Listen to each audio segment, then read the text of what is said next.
Hi, a Blues Reviews from Wales, where it is indeed wet and wild, but not too windy today.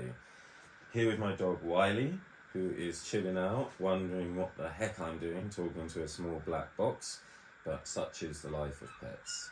Today I am going to be talking about a boot made by a company called Hanwag, or Hanwag. We've already had this on one of the other ones I've just been reviewing called the Banks. But this is the Nazcat, which is also Gore-Tex and is a German-made boot, and it is designed for trekking as opposed to the Banks, which was designed for hiking. So I'm sure there's people out there who know and care about the difference between those two things. But in the case of this boot, it is quite essential because this is not a boot that you would want to wear for miles just because you were going for a walk. It is a boot that's a bit more technical. It is definitely a boot that's a lot more heavy, and because it's a lot more heavy, there's no reason on earth that you would possibly want to wear it to just walk to the shops, unless you were a nutter. And you wouldn't really want to walk it just to walk to the top of a hill, and you wouldn't want to wear it to go dancing. So that said, it's a pretty bad-ass looking boot. I mean, I have to tell you the reason why I bought it. I bought this because I saw it on eBay and someone had clearly bought it, worn it once and been like, are you having a laugh? And I got a great price. I bought these for £100. They were basically worn once. They retail for €280, which is a steep price, but they are made of full grain, very nice leather. They have fantastic soles with incredible lugs, and this, I think it's called a shark something bit. I mean, it's not going to stop you falling off the Empire State Building, but it might just stop you from slipping on your face on a shallow hill. But these bad boys are they're pretty meaty, aren't they? It's got the rubber around the edge, which is called something, and I'll not tell you what it is, but it's the rubber around the edge. And that's great, because if you're doing a rocky ascent, one of the things that happens is you're knocking your toes on bits, steps and rocks or whatever that you're going up, and you get this happening. You get a nice chunk out of your boots and you think, oh man, damn it. But not so much with these. And but they're made for different things. And this is definitely a boot that was designed to be marching around over rocks and uneven, nasty surfaces. I'm thinking like a mountain ascent. Now, they have got some other uses, I think. I've worn these in snow and they were deeply, deeply pucker. I mean, they're nice and tall. They're taller than the other ones that I've been looking at. I'll just compare them to the other highest boot, which is the Banks. And you can see it's not a lot in it, but in boot term or up your leg term, I mean, that's a good, I don't want to kind of squeeze it too much, but that's a good 3/4 of an inch right there. The gussets coming right up. Not a mad load of difference between the Banks and the Nazcat on that front, but obviously this is, I mean, weight-wise, what we said these were about 760 or something like that, 7 something. Let's have a go on these guys. This was in grams, by the way. I think I forgot to weigh those in or ounces.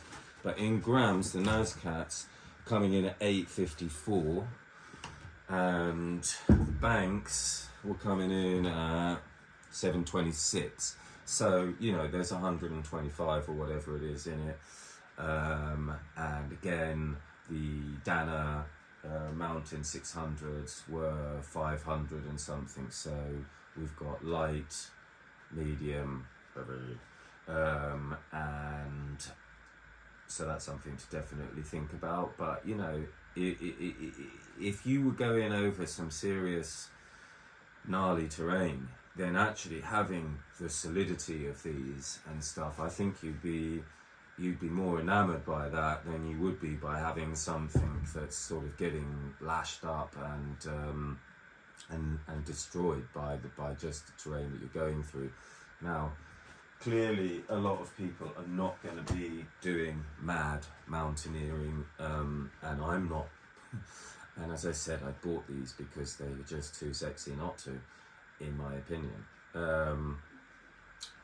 Now, they have a great fit. They've got a really nice, spacious toe. They're nice and wide.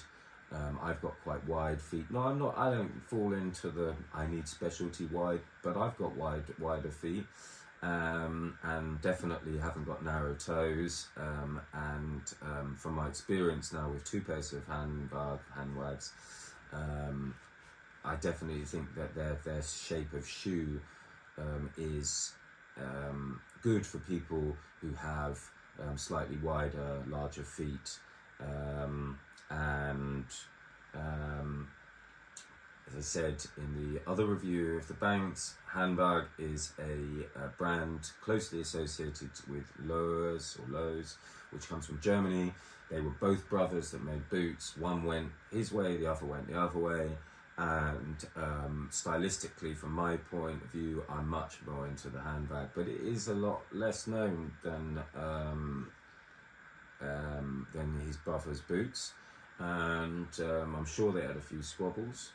I'd like to have been a fly on the wall in their shops, maybe opposing on one side of the street and the other. Anyway, it's got lining with Gore-Tex, it's a kind of very nice insulatory lining at that, you know. It comes up high. They do have a synthetic top. This part here, I don't believe, and I might be wrong, but I don't believe that's leather. And I think that's what saves these the weight. If you look at their website, they've got some big old booties. And this particular bootie is a little bit lighter than the other ones. And that is because this whole part here, unlike some of their other ones, is synthetic. And the tongue is synthetic. But it's made of this mad material. It looks like the sort of stuff that you throw over a fire, you know. And I like it, you know. I've not had any problems from it. Once you take the laces off, you can get in there and you can clean it just as well. It feels like this kind of Teflon material, fiberglass or something. I mean, I want to say asbestos, but you know, we don't want that on our feet. And the laces I switched out to a pair. I stuck with that brown, but you could go funky offs. And now one of the great things about this boot, which is going to really give some people some excitement, is these little ball bearings that are holding or protecting the laces from touching these and give them a lot more pull and movement. They've got great lock-offs here. None of this has rusted any. I'm by the sea. If anything's going to rust, it rusts immediately here. I have a pair of Dana handmade ones in the USA, and for some unknown reason to humanity, they decided to fit them with these parts that are made of a material that rusts. These guys don't. They know what they're doing. There's no rusty. I mean, I would still advise giving them a clean whenever, you know, but especially if you've gone near salt. But great, you know, and they work perfect. The laces are really nice. You know, it's a nice feature. Bit more weight, who cares? And we've got a leather protector up here on the top of the tongue, so the laces pulling across aren't going to mash up this synthetic here when you pull it nice and tight.